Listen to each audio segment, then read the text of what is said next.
तो welcome back after break. Video अचानक बंद कर दिया था, कोई बात नहीं है, थोड़ा सा एक सरप्राइज था आप लोगों के लिए। देखिए डॉग नेचर, तो डॉग नेचर का मतलब क्या है? डॉग मतलब कुत्ता, डॉगी। किसी पर्सन की जब गुडविल होती है तो उसको क्या कहा जाता है? डॉग नेचर की गुडविल है, क्योंकि वो अपने मालिक पे काम करती। कैट ये होती है goodwill of a place, goodwill of a place. जब किसी स्थान की, जैसे बिल्ली है, बिल्ली कहाँ जाती है? पर्टिकुलर किसी प्लेस को हिट करती है, जैसे कहीं दूध रखा है तो वहां जाएगी, है ना। ऐसे ही यदि किसी जगह, किसी स्थान की गुडविल है तो उसको क्या बोला जाता है? कैट नेचर की गुडविल है, बिल्ली के स्वभाव की है। फिर है रैट, चूहा। चूहे का कोई वो नहीं है, इसलिए उसका क्या हो गया? Goodwill of both person and place. जब किसी व्यक्ति और स्थान दोनों की एक साथ गुडविल होती है तो वो क्या कहलाता है? रैट नेचर की गुडविल। जैसे देखिए, पर्सन पढ़ाने में बहुत सारे टीचर्स होते हैं, जिन जिन जो एक जगह पढ़ा रहे हैं, यदि उसको छोड़ करके किसी दूसरी जगह चले जाते हैं तो स्टूडेंट पुरानी जगह को छोड़कर नई जगह शिफ्ट हो जाते हैं, क्योंकि उस टीचर की वजह से। जैसे मैं हूँ, मैं कहीं पढ़ा रहा हूँ, वो जगह छोड़ दी, मैं दूसरी जगह शिफ्ट हो गया, दूसरी जगह पढ़ाने लग गया, तो बच्चे मेरे साथ में यदि चले आए मेरे नाम की वजह से, तो डॉग नेचर की गुडविल है। फिर स्थान, कोई जगह, कोई प्लेस, उसकी वजह से, सिर्फ उस जगह की वजह से लोग वहां जा रहे हैं, तो वो क्या कहलाता है? कैट नेचर की गुडविल। अब जब दोनों हैं, जैसे कई बार हम नाश्ता करने जाते हैं तो हम नाश्ते की का एक एरिया है कि भाई यहाँ नाश्ता करते हैं। जैसे मैं इंदौर में रहता हूँ तो मैं इंदौर की बात बताता हूँ आपको। जैसे 56 दुकान करके एक एरिया है इंदौर के अंदर, जहाँ पर लोग नाश्ता करने के लिए स्पेशली जाते हैं। तो अब खाने पीने की चीजें वहां मिलती हैं, या सराफा बाजार जो रात में खुलता है, सिर्फ खाने पीने की चीजें मिलती हैं। अब वहां आप गए, उस जगह पर्टिकुलर प्लेस तो रैट है। अब उस वहां पर किसी पर्सन की गुडविल की, भाई कोई आइसक्रीम अच्छी देता है, कोई रबड़ी अच्छी देता है, कोई सैंडविच अच्छी देता है, पर्सन का नाम तो ये, पर दोनों मिला दिया। राजवाड़ा गए, 56 दुकान गए नाश्ता करने, और जाकर के जॉनी हॉट डॉग ही खाया। मैं जॉनी का एड नहीं कर रहा हूँ, सिर्फ एग्जांपल दे रहा हूँ कि जॉनी हॉट डॉग ही खाएंगे 56 में जाके, तो फिर कहलाएगी रॉयट नेचर की गुडविल, क्योंकि प्लेस भी है और पर्सन भी है। ओके, अब आगे बढ़ते हैं, इसको नोट कर लीजिए।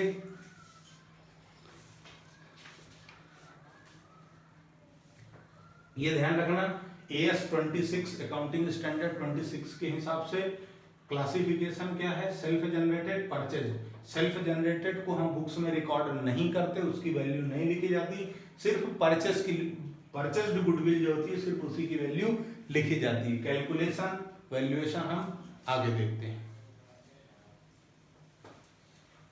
मैं रफ कर देता हूं, आप लोग नोट कर लीजिएगा।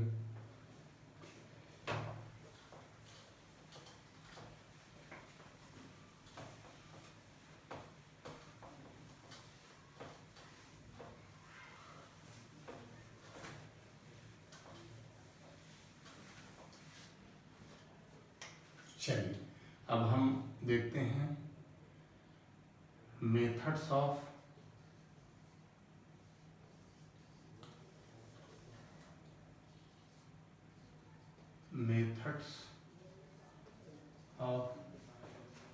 Valuation of goodwill. तो पहली मेथड है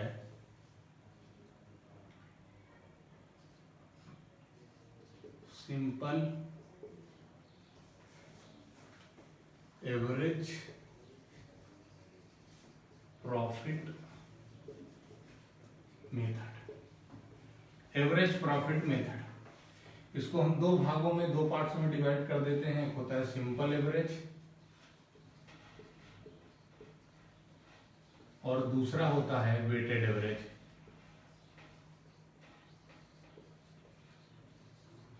वेटेड एवरेज, जो सेकंड मेथड है वो है super profit. Super profit method. और तीसरी जो है वो है कैपिटलाइजेशन।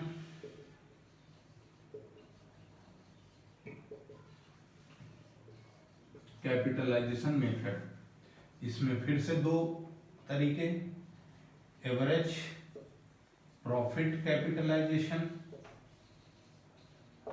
और सुपर प्रॉफिट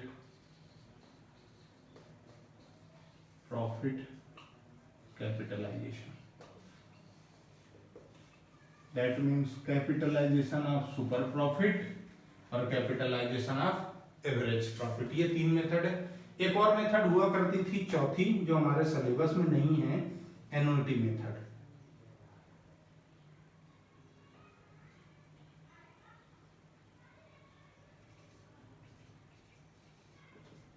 एन्युटी मेथड, ये मेथड भी होती थी जो कि हमारे सिलेबस में नहीं है, नॉट इन सिलेबस।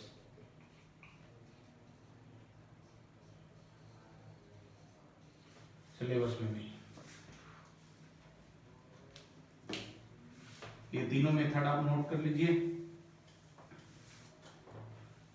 फिर मैं एक एक मेथड को एक्सप्लेन करता हूं।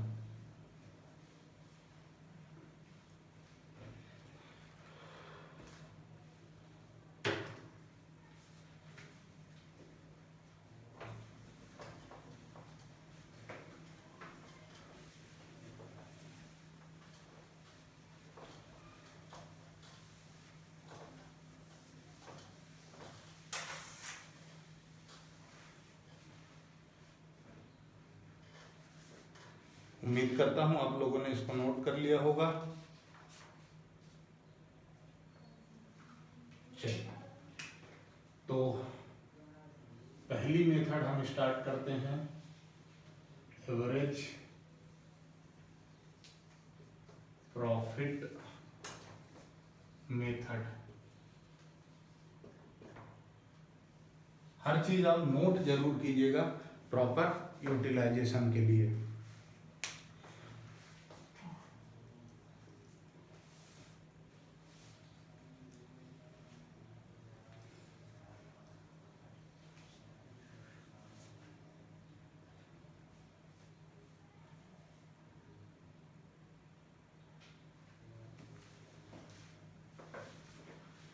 कुछ एवरेज प्रॉफिट, एवरेज प्रॉफिट में सिंपल आप स्टेप 1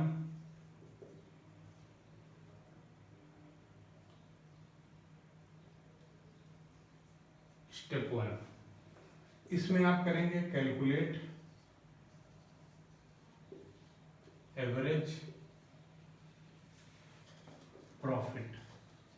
और कौन सा average profit? Simple average. Weighted average की बात मैं थोड़ी देर बाद करूंगा। ये निकालने का तरीका होगा summation of profit minus losses if any. यदि कोई लॉस है तो माइनस कर दो, और जितना भी प्रॉफिट है सम ऑफ प्रॉफिट्स। जितने भी ईयर्स का प्रॉफिट आपको क्वेश्चंस में दिया गया है उसको जोड़ लो और लॉस को माइनस कर दो और डिवाइड कर दो नंबर ऑफ ईयर्स से, नंबर ऑफ ईयर्स से। यानी इसको आप सिंपली क्या लिखेंगे? Summation of profit minus loss divided by N. N मतलब number of years. Step 2, step 2 जो आपकी है वो क्या है? Calculate goodwill.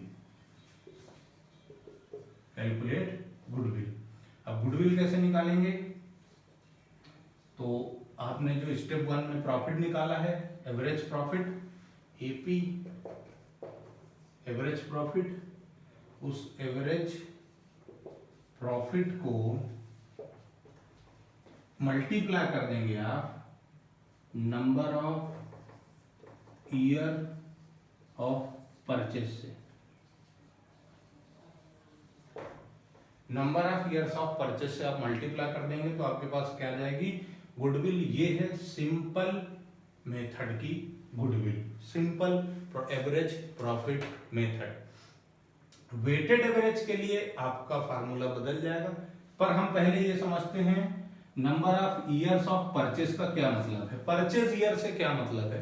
परचेज ईयर का मतलब ये है कि हमारी एक एक्सपेक्टेशन है, हमारा ये एजम्पशन है कि ये जो एवरेज प्रॉफिट यहाँ कैलकुलेट हुआ है, ये एवरेज प्रॉफिट एट लीस्ट इतने ईयर्स तक, ऑन एन एवरेज इतने ईयर्स तक ये एवरेज प्रॉफिट हमको होता रहेगा, जिसके लिए हमने पेमेंट एक्स्ट्रा दिया है, हमने इसके लिए पेमेंट एक्स्ट्रा दिया है, इतने ईयर्स तक हमको ये एवरेज प्रॉफिट होता रहेगा।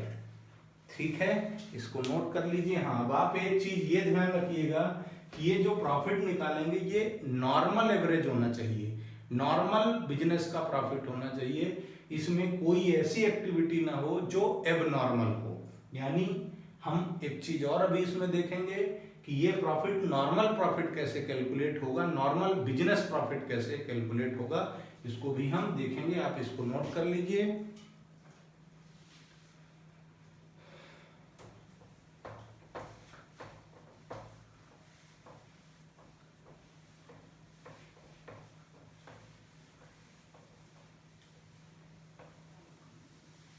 अब इसी एवरेज में अब हम कौन सा देखेंगे? वेटेड। वेटेड एवरेज प्रॉफिट आप कैसे कैलकुलेट करते हैं, ये देखिए। आप क्या करेंगे? नॉर्मल बिजनेस प्रॉफिट में मल्टीप्लाई कर देंगे वेट का, और उसका क्या कर लेंगे? Sum total. ठीक, इसका सम टोटल करने के बाद आप डिवाइड कर देंगे total of weight. Total of weight से आप डिवाइड कर देंगे तो आपके पास क्या आ जाएगा? Weighted average profit. क्या आ जाएगा आपके पास? Weighted average profit. और स्टेप 2 आपकी अगेन क्या हो जाएगी? गुडविल कैसे कैलकुलेट करेंगे आप? वेटेड एवरेज प्रॉफिट इनटू, मैं एग्जांपल क्वेश्चंस एग्जांपल के थ्रू एक्सप्लेन करूंगा।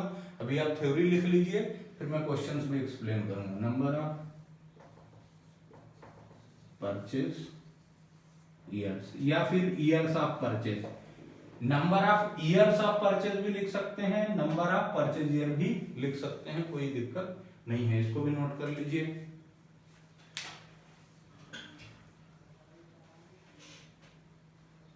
एक बार हमारी थ्योरी कंप्लीट हो जाए, फार्मूले हम सब लिख लें, उसके बाद हम एक साथ सारे क्वेश्चंस कर लेंगे।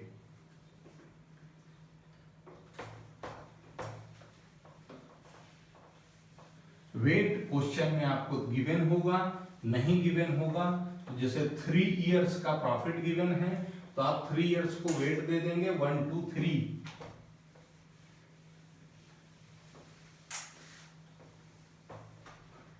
चलिए अब हम ये सीखते हैं कि नॉर्मल बिजनेस एक्टिविटी से प्रॉफिट हमको कैसे कैलकुलेट करना है, ये हमको अब सीखना है। तो हम कैसे सीखेंगे?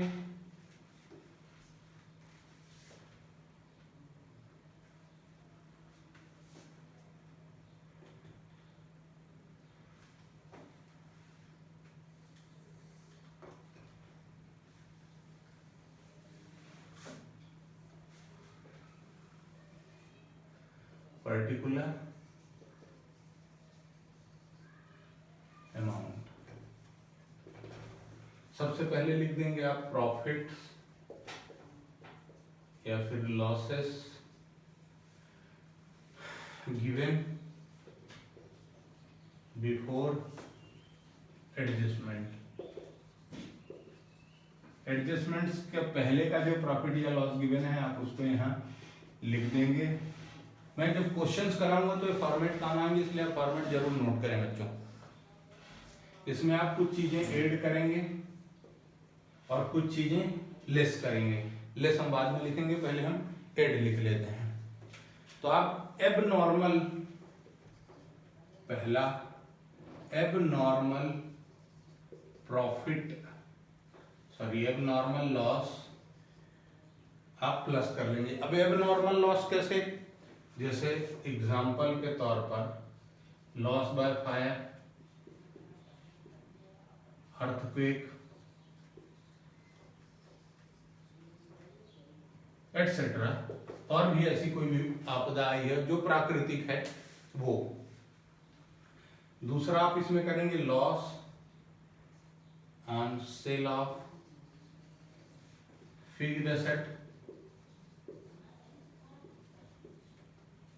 Comma investment etcetera.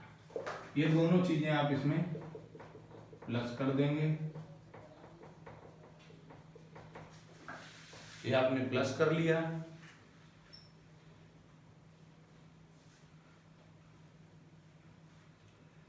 उसके बाद आप इसमें तीसरी चीज प्लस करेंगे, ओवर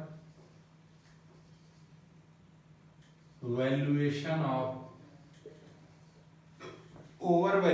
ऑफ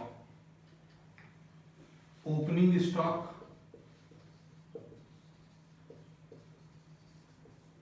ओवर और अंडर वैल्यूएशन ऑफ, या फिर आप इसको फोर्थ नंबर दे दीजिए, under valuation of closing stock. ये ऐसी चीजें हैं जिन्होंने आपके नॉर्मल प्रॉफिट को कम कर दिया, जबकि आपका नॉर्मल प्रॉफिट जो एक्चुअल होना था वो वही लेकर के आपको गुडविल का कैलकुलेशन करना है। फिर उसके बाद पांचवा, 1 2 3 4, पांचवा आ जाएगा non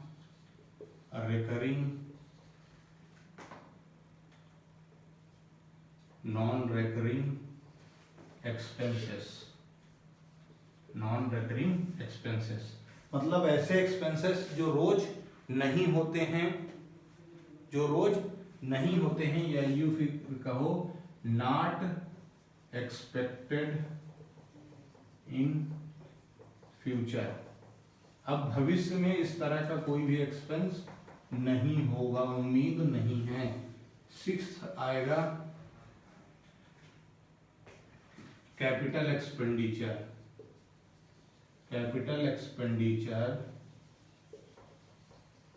if debit in P&L account. यदि आपने कोई कैपिटल एक्सपेंडिचर P&L में डेबिट कर दिया है, जैसे आपने परचेज की machine, example purchased machine debit in purchase account. यदि आपने मशीन परचेज की और उसको परचेज अकाउंट में लिख दिया, जबकि आपको फिक्स्ड एसेट अलग से मेंटेन करना चाहिए, आपने गलती से यदि परचेज अकाउंट में लिख दिया तो उसको भी आप प्लस कर लेंगे। उसके बाद आपको लेस करना है, और लेस करने के लिए मित्रों जो आपने 6 पॉइंट ऊपर लिखे हैं उन्हीं को आपको नीचे लिखना है। जैसे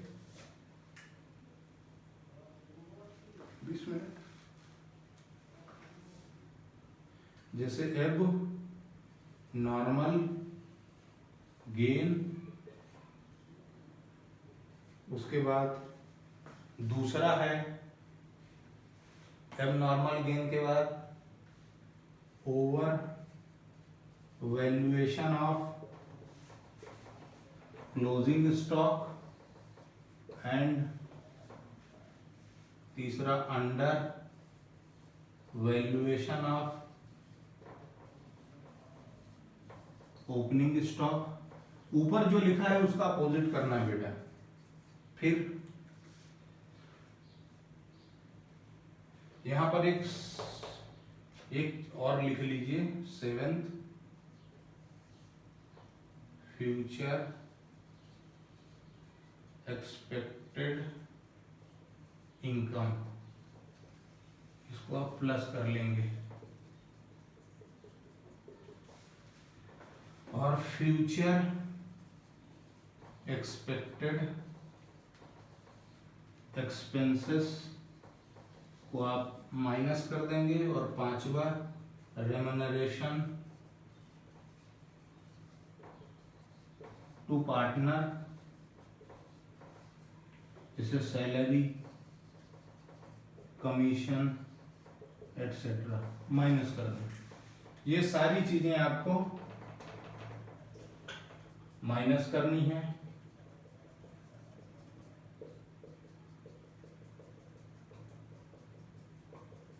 ये सारी चीजें आपको माइनस करनी है।